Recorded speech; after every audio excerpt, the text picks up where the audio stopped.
After months of unemployment, her savings were nearly gone, and the needs was filling up. So when the agency called with an offer, a live-in caretaker position for the young son of a wealthy businessman, she did not hesitate. The pay is excellent, the agent had said, but this discretion is mandatory. The family values their privacy. Ryan did not care about the details, she just needed the money.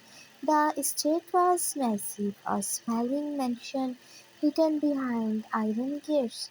A black-suited guard led her inside, where a stern-faced woman in a crisp suit waited. You will be responsible for Minjun's daily routine, the woman said. Means education, playtime. His father is busy. You will report directly to me. Ryan nodded and understood. One more thing, the woman added. You are never to enter the East Wing. That is Mr. Jian's private quarters. Mr. Jian's Tamin sent a joint to her. Yes, Jungkook Cheon, Ryan's best catch. No, it could not be. 5 years ago, Ryan had loved Jungkook with everything she had. They met in college. She was the quiet, instant boy who sat in the back of the lecture hall.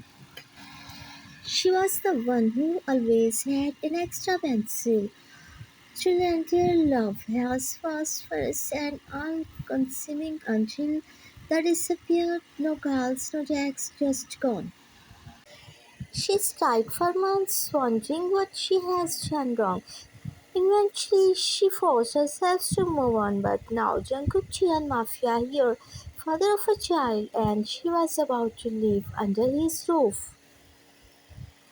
When avoided the east wing like the plug. For 2 weeks, she cared for Minjun, a sweet, shy boy with big, curious eyes. He clung to her instantly and she adored him. But fate had other plans. One night a storm rattled the window. Minjun frightened, begged her to take him to his father. I am not allowed, she stared, please. He whimpered, heart etching. She carried him down the forbidden hall. The door was slightly ajar. She knocked softly. Who is it? A deep voice, one side, recognized anywhere. Before she could run, the door swung open. And there he was, Jungkook, older, harder, but undeniable him. His eyes wide. Minchen screamed in her arms. Upper Jungkook's gaze flickered between them, shock melting into something darker. What the hell are you doing here? Ryan's grip on Minjun tightened instinctively. Jungkook's voice sharper, commanding sent a shiver down her spine. I did not know, she stammered. I was just it as his caretaker. Jungkook's jaw clicked. She reached for Minjun. His expression softened slightly as the boy buried his face in his father's shoulder.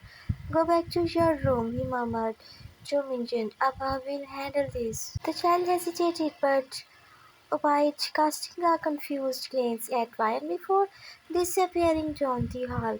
The moment Minjun was out of sight, Jungkook's demeanor shifted.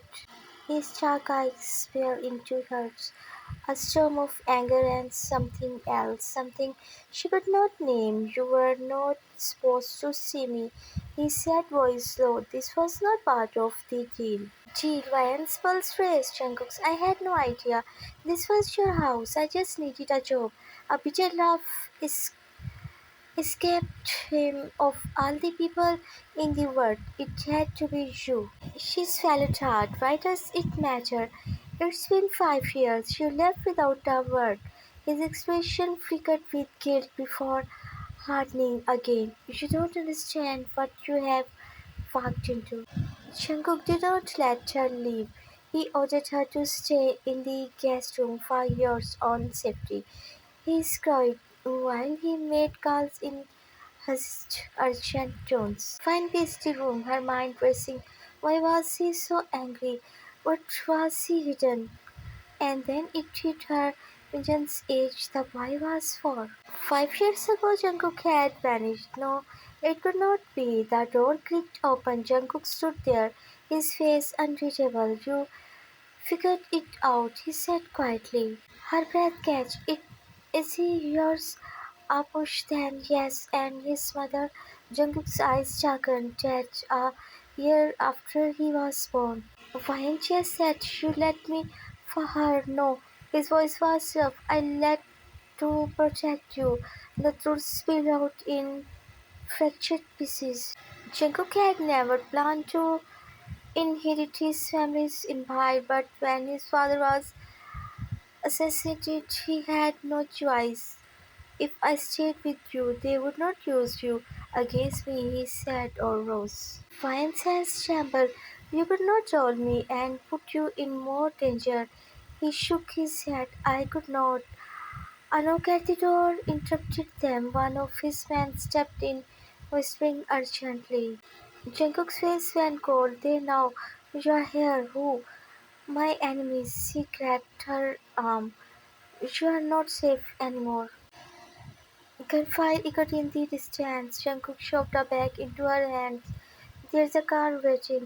Take Minjun and go." "What about you?" "I will hold them off." His grip on her tightened. "Promise me you will keep him safe." Tears burned her eyes. "I promise." He hesitated, then cupped her face, just like he used to. "I never stopped loving you." Then he was gone. 3 months passed. Ryan and Minjun moved consistently, always one step ahead of danger. Then one night, a familiar figure appeared at their safe house door. Jungkook, blood-eyed, acidic but alive, Minjun screamed in delight, plunging himself into his father's arms. Ryan stood frozen. "It's over," Jungkook said hoarsely. "They are gone." She wanted to be angry, to demand answer, but all she could do was run into his arms. A year later, the mansion felt like home again. Minjun played in the garden, laughing as Jungkook chased him. Wine washed from the porch, a smile on her lips. Jungkook wrapped his arms around her from behind, pressing a kiss to her temple. "Thank you," he murmured, "for coming back to me." She leaned into him always. The end.